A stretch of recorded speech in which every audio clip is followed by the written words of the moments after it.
Pensez à un ennemi. Un ennemi invisible qui s'infiltre dans nos cultures, qui empoisonne le bétail et qui finit par menacer notre propre santé. Aujourd'hui, on lève le voile sur les mycotoxines, un danger silencieux mais qui pèse très, très lourd sur notre agriculture. Regardez bien ce chiffre, 75%, c'est énorme.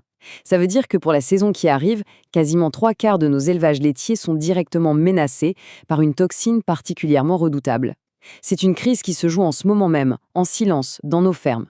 Et cette crise, elle a un coût. 20 000 € par an. C'est la perte que peut subir une seule exploitation à cause de cet envahisseur. Alors, la question se pose, qui est ce saboteur invisible de nos campagnes? Eh bien, les coupables portent un nom, les mycotoxines. Allez, on va plonger ensemble dans le monde microscopique de ces poisons naturels pour vraiment comprendre d'où vient leur pouvoir de nuisance. Alors, pour faire simple, qu'est-ce que c'est? Ce sont des toxines créées par des champignons. Il faut imaginer une plante, du maïs par exemple, qui subit un stress. Trop de sécheresse ou au contraire trop d'humidité. C'est dans ces conditions-là que les champignons microscopiques qui vivent dessus se mettent à produire leur poison. Et ce qui rend ces mycotoxines si redoutables, c'est ce qu'on voit ici. D'abord, elles sont invisibles et sans odeur. Ensuite, elles résistent à tout, même à la chaleur. Et une fois qu'elles sont là, que ce soit au champ ou dans le silo, c'est presque impossible de s'en débarrasser. Un vrai cauchemar.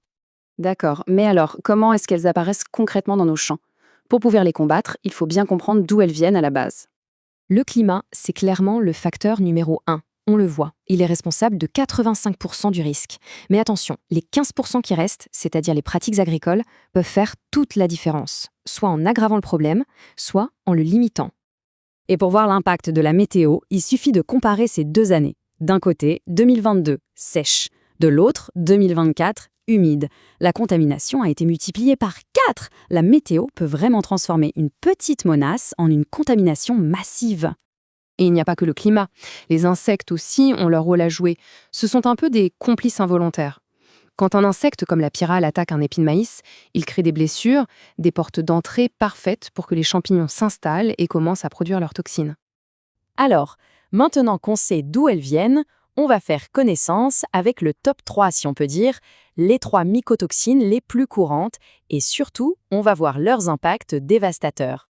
Le premier, c'est le DON, on le surnomme la vomitoxine, un nom qui en dit déjà très long sur ses effets. C'est vraiment le fléau numéro 1 dans les élevages. Et pour les animaux, les conséquences sont directes et brutales. Ils refusent de manger, leur système digestif ne fonctionne plus correctement, la production de lait s'effondre et leur système immunitaire est complètement à plat. C'est un désastre à la fois économique et sanitaire. Ensuite, il y a la zéaralénone, qu'on appelle aussi ZEOA. Elle, son mode d'action est plus sournois, mais tout aussi destructeur. C'est un véritable perturbateur endocrinien qui va s'attaquer directement à la fertilité du troupeau. En fait, le point crucial à comprendre, c'est que la ZEA imite les hormones féminines, les œstrogènes. Elle sème une pagaille monstre dans le cycle hormonal des animaux. Et le résultat est sans appel. La fertilité chute en flèche, les inséminations échouent et on observe même des avortements. Et enfin, on arrive aux plus dangereuses de toutes, les aflatoxines.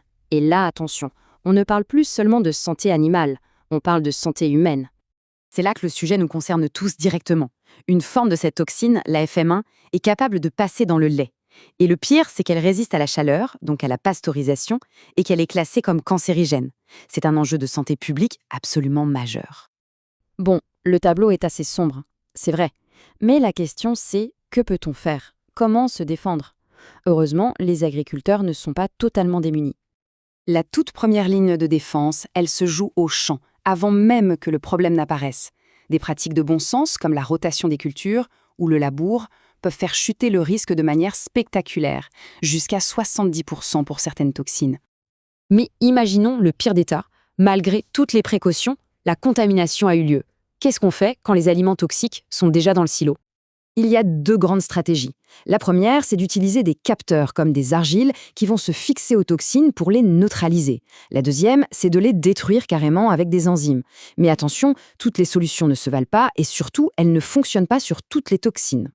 Ce témoignage d'éleveur résume parfaitement le problème. Utiliser la mauvaise arme contre le mauvais ennemi, c'est jeter son argent par les fenêtres. Contre le DON, par exemple, on voit bien que les simples capteurs sont souvent totalement inefficaces. Et comme si tout ça n'était pas assez compliqué, il y a un facteur de plus qui vient tout chambouler, un facteur qui nous dépasse tous, le changement climatique. Avec le réchauffement, la carte des risques est en train d'être complètement redessinée. Des toxines qu'on ne voyait quasiment jamais chez nous, comme les fameuses aflatoxines, sont en train de remonter progressivement vers le nord, avec leurs insectes complices. La menace se déplace. Au final, la conclusion est assez simple. Le climat change et avec lui, de nouvelles menaces apparaissent. La vraie question, ce n'est plus de savoir si notre agriculture doit s'adapter, mais plutôt à quelle vitesse elle va devoir le faire pour garantir la sécurité de notre alimentation demain.